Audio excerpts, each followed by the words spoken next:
Hello guys, this is Al from zPanel Community and Open Source. Today I'm going to show you a little trick on how to redirect domain names to an internal IP. So it's very useful when you are doing tutorials or when you start developing your website. As you remember last time, I created one of the tutorials on how to install webserver on a USB pen. Today I'm going to use the same server and I'm going to show you how to redirect domain names, including domain names that you have got registered. But bear in mind, this is just for developing or creating tutorials. It will not work in the real world. Okay. Before we get started, thanks to everyone who's registering, subscribing to my channel. You can follow me on Blogger and on Twitter. Pretty soon a new website will come up.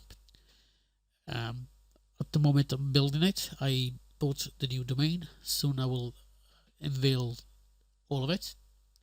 So anyway, let's start. Here is the directory where I have installed the webserver. And I'm going to double click on the XAMPP control, and I'm going to start MySQL and Apache. Logically it's on the actual USB drive, so it's going to take a little bit longer. And I also got a firewall, so every time I do this I need to grant access.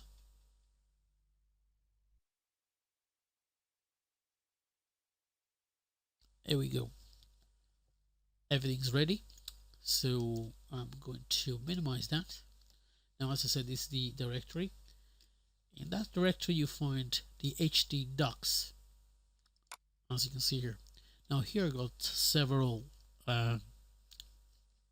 folders, and in each folders I got kind of a project I'm working on. This is another one. As you can see here, I got WordPress. Now what I've done, now if I open my Notepad++ and I right click it and I'm going to run as an administrator, then I press yes. Now there are two files. Now the first file you need to modify is the host file that is located on your Windows /system32 drives etc hosts. Now that's where you can find it, and I right click it because if you don't run it as an administrator, you won't be able to save it.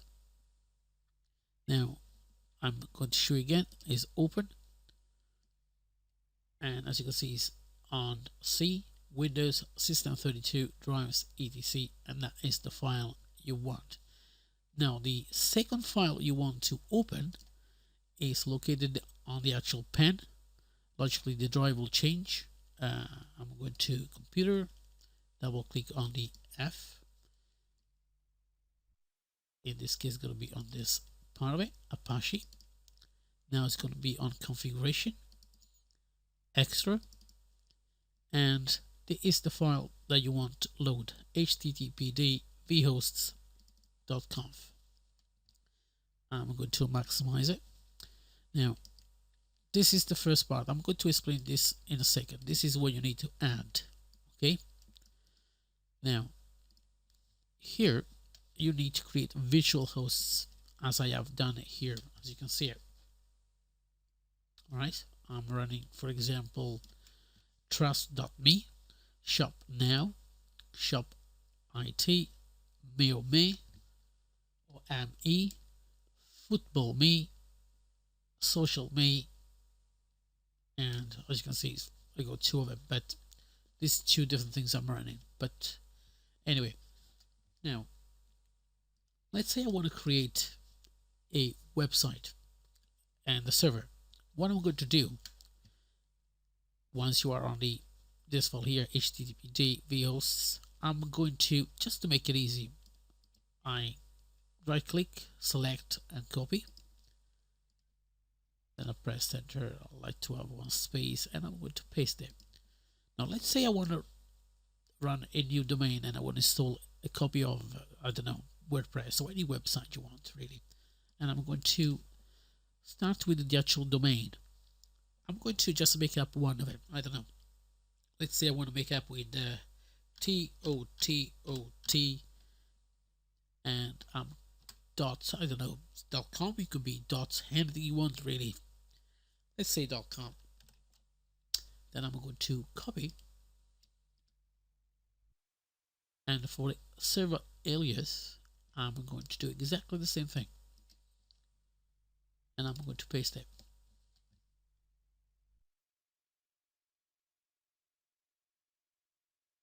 No, I think I undo that.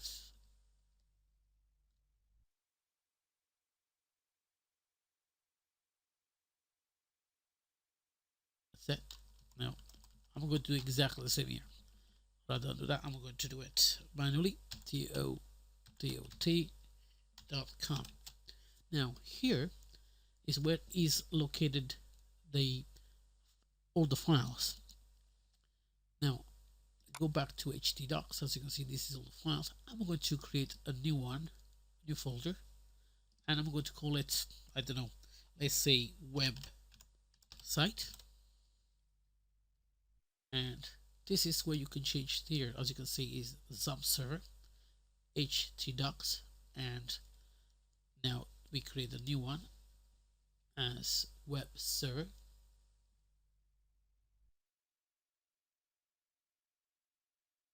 Sorry, website. So it's website.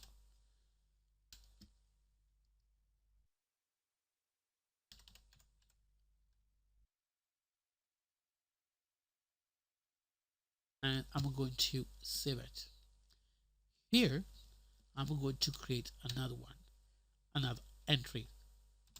So that will be internal 127.0.0.14, and I'm going to use the same website that I created the actual domain.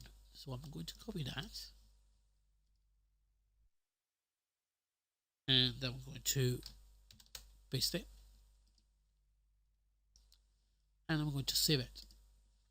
Now, for this to get, how can I say, to work, what you need to do, you need again restart Apache.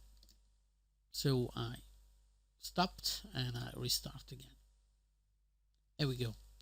Now if I go to my browser and I'm going to write exactly the same thing, TOTOT, when I press enter, I got this. So as you can see it, what is looking is inside the website. So if I create a file, just a new text document, for example, and I refresh this, here is the document. Now if you put a website in it, it will work. Not a problem whatsoever. Here we go. You just learned a little trick that you can use to redirect any domain names to an internal IP. And by modifying this file, you can redirect the domain name to this folder. You can have as many folders you want, as many virtual hosts as you want, as long as you got the IP available. In this case, it's going to be up to 250 something, 255. If you want to start from 1, it's 254. Now, there is a little bit more into it. This is just the basic, and to be honest, you don't really need that much. As I said, if you're a developer, I don't think you're working on 200 pass or 250 projects. So even 10 or 15, that's really what you really need. Thanks again for stopping by and follow my tutorial. Thanks again for subscribing. I hope you share as much as you can all my videos and follow me on Twitter and Blogger. As again, I'll see you next time with my new website. Thanks again, and I'll see you around on the zPanel CP forum. Take care.